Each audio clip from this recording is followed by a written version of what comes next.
interested in quarterstaff. I know there are people who are interested in naginatas.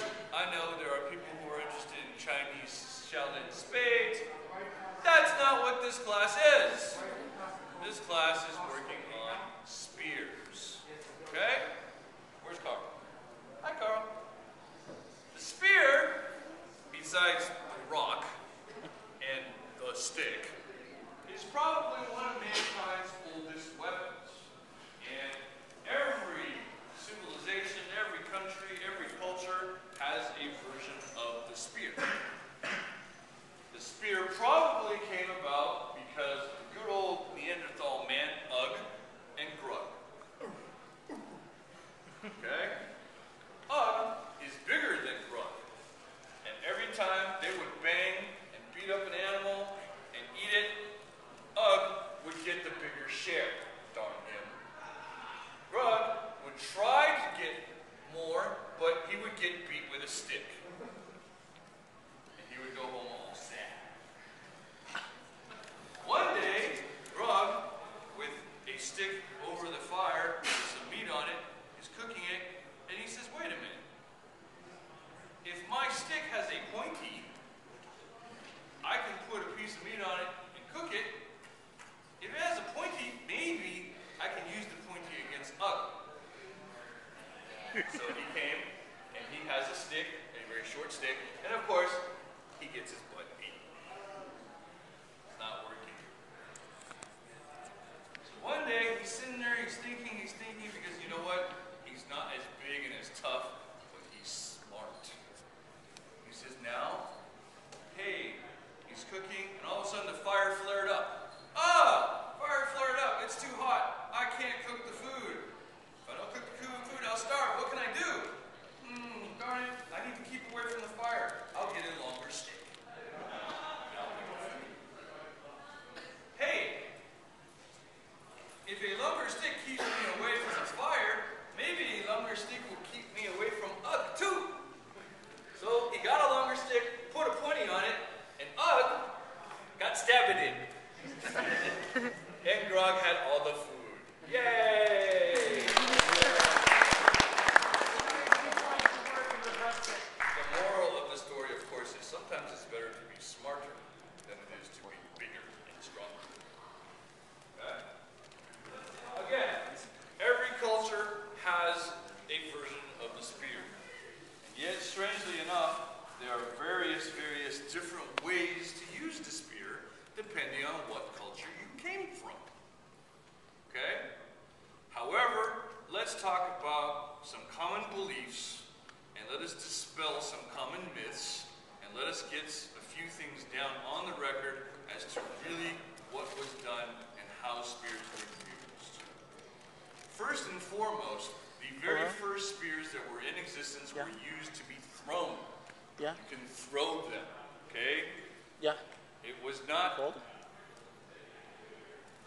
Hi! Say hi. Say hi. Hello.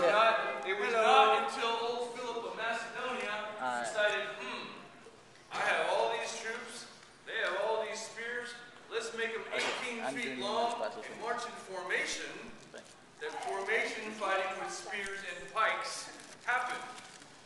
Originally, spears were used for hunting because there's this big giant missile, you throw it, it sticks to the deer, yay, dinner tonight. Every once in a while, they were used to defend your home because, again, if you have a whole bunch of Uggs coming to attack you, you can defend yourself. It was a single-person weapon, and quite honestly, your average hunter would own about 4. They weren't very fancy. Originally, it was just literally a stick with a fire-blackened tip. Simple, easy, affordable. Okay? People are like, dude, you know, I want a spear, but I don't got a lot of money. Great, okay. Go to the hardware store, it's $15.99, get a stick, sharpen the top, blacken it, you're done. You got a spear. But it doesn't look cool. Well, that's not my fault. You wanted a spear. You didn't say you wanted a cool-looking spear. You just wanted a spear. As time progressed and man became more of a farmer hunter-gatherer. We started settling in villages. We started settling in little conclaves. People started banding together. Yet there was always that group of people who realized, hey man, it's a lot easier to steal the food than it is to grow it. So they would come walking through or riding through, and they would raid your village and take all your food. And if they did that, how did that make you feel? Kind of pissed you off, didn't it? Kind of makes you angry, okay? Well, gosh darn it, we have these spears that we do our little bit of hunting with, that we push the cattle along with. Well, it has a sharpened end. Why can't we defend ourselves? And we did. And soon there became what is known as the warrior class. Okay? Remember, no swords yet. Okay? No guys in armor yet. Okay? Bunch of guys with spears. And that's pretty much all you had. Alright? In fact, at the very beginning of the warrior's age, hey, you maybe had a shield and you had a spear.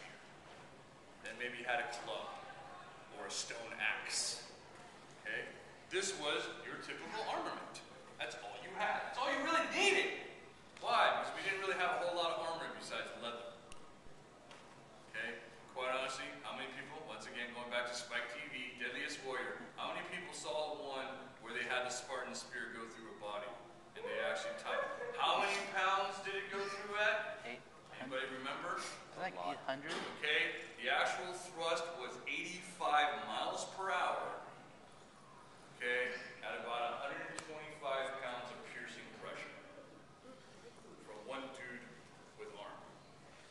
Okay, one arm thrust. You didn't really need anything else. After a while, as a warrior, your spear and your ability to throw it and hit the mark, and your spear, your ability to fight with it one-on-one, became very, very important. That was how you were known. Okay? Yeah, we didn't have swords, and if we did, they were copper pieces of junk. Lots of pieces of junk. Bang, bang, oh, it's bent. Okay? Your main fighting weapon was your spear. Also at this time, spears became taller. Okay? They became taller. They weren't little tiny things like this one right here. This is an average size spear. They became a little bit taller. Why? More reach, more thrusting power, kept your opponent away from you, which is always a good thing. Okay?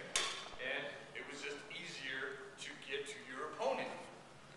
Also, I think, and I may be wrong, I believe it was the Celts who realized, hey, if we put metal bit on top, okay, it will do more damage. All right. So they did. Okay? Then, of course, they came along and thought about, hey, there is a triangular piercing point over here, right? Is there not two edges? So even if I hit you on the side with one of the two edges, that will cause damage. And they actually did use their spears like this, and like this, and like this. They did use them like a giant, oversized sword. Okay? Of course, if you get in within the range of their control, we won't go ahead. Alright? Then came royalty, leaders who, because they were strong, because they were wealthy, because they were, well, fast talkers, started being kings, headsmen, warlords, okay, whatever you want to call them. At that point, hey, you're a very successful person, are you not? Okay? Success breeds jealousy. And somebody else is going to look at what you have and they're going to say, yeah, it'd be easier for us to take that away from him than it is for us to go get it on our own. So, what happens? Okay, hey man, I don't like those guys over there, you know? So you, I'm going to give you all some weapons. We're going to go, we're going to kill them all, we're going to take all their stuff, all right? Split it up. Okay, cool. You, as the king over here, you know these guys are coming over to get you, right? Yeah. You got to arm your people. How? Okay, even a bronze or a copper sword is expensive. What, a whole bunch of sticks with a pointy end? Cheap. Okay, so you're going to say, you. How do you like life on the farm? Man, it sucks. My dad don't let me go nowhere. I got to milk the cows. I got to get the eggs. I got to plant the field. Okay, I give you a spear. You become soldier. Soldier? Yeah. 3 squares a day, all the booty for whoever you kill. And yeah, you can keep your weapon. Deal. Right?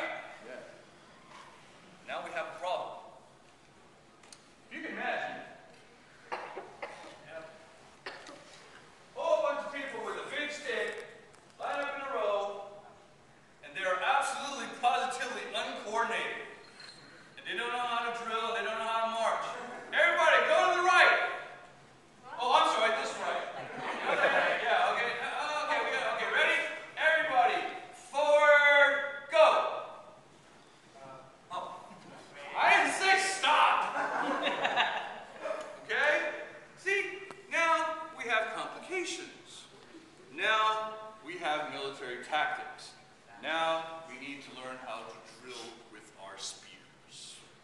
Cool? Okay? And of course, we all know, yes, the Spartans with the little shields like this, okay? Yeah, we used to do that demo here. We would actually come with our shield and show you an actual shield wall. We're not going to do that right now, because it just kind of takes away from the individual effort. Okay? What we are going to do today is we're going to have you come out here, various volunteers at first, and we're going to show you a couple of basic spear styles and basic spear theories. Okay? I think we are agreed. And, well, you know what? Hey, this is an interactive class, right? Okay? So let's talk about which ones we want to learn about today. Okay? I can teach you and show you the following. Think about it. Don't vote. Don't scream at me yet. Okay? Number one, the Chinese water spear. Okay? My personal favorite. Number two, the English or European basic footman spear technique. Okay? Number three, and it's not as cool as it sounds, the Japanese yari. Okay? Number four, old time. We're talking Middle Ages, okay? Celtic warrior type spear technique. Last but not least, the African tribesman type technique. Again, not as cool as it sounds, but there is a major difference of how they do it, okay? So, everybody, take a moment, talk amongst yourselves, think about it. What are we going to do? Come on. All of them. Generate some buzz here. All of them. All